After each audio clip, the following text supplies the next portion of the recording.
සායතිකා කියන්නේ සායතික් ස්නායුව තදවීම නිසා ඇතිවන රෝග තත්වයක්.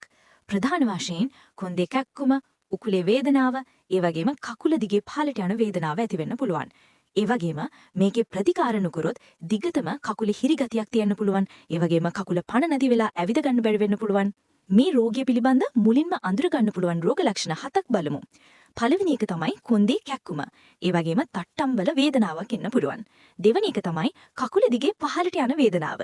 මේක තට්ටන් දක්වා පැතිරෙන්න පුළුවන්, කලව දක්වා පැතිරෙන්න පුළුවන්. එහෙම නැත්නම් බත් කෙන්ද දක්වා හෝ ඇඟිලි දක්වාම පැතිරෙන්න පුළුවන්. තුන්වෙනි එක තමයි කකුලේ ඉඳිකටු වලින් අනිනවා වගේ වේදනාවක් දැනෙන්න පුළුවන්. එහෙම නැත්නම් කරන්ට් එකක් යනවා වගේ වේදනාවක් දැනෙන්න පුළුවන්. හතරවෙනි එක තමයි මාංශ පේශි දුර්වල වීම නිසා උස්ස ගන්න බැරි වෙන්න පුළුවන්. ඒ නිසා ඔයාට ඇවිද ගන්න බැරි වෙන්න පුළුවන්.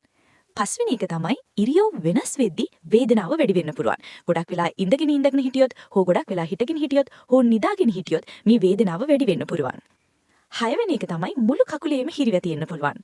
හත්වෙනි එක තමයි කහිද්දි හෝ කිවිසුම යද්දි මේ වේදනාව වැඩි වෙන්න පුළුවන්. මේ රෝග ලක්ෂණ ඔයාට තියෙනවා නම් ආයුර්වේද ප්‍රතිකාර මාගෙන් මෙම රෝග තත්ත්වය සුව කර ගන්න පුළුවන්. ඔයාටත් මේ වගේ රෝග ලක්ෂණ තියෙනවා නම් ඔයාගේ කතාවත් කමෙන්ට් එකක් දාන්න යන්න.